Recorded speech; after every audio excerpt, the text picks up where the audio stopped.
Online મુસાફર pass સેવા પુનઃ શરૂ કરવામાં આવી છે.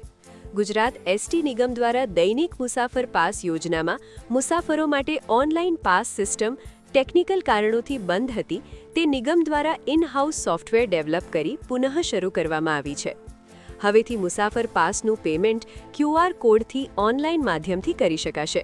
મુસાફર દ્વારા મોબાઈલથી મુસાફર પાસનું ઓનલાઈન પેમેન્ટ કર્યા બાદ પોતાની નજીકના બસ સ્ટેશન પરથી પ્રિન્ટ મેળવી શકશે.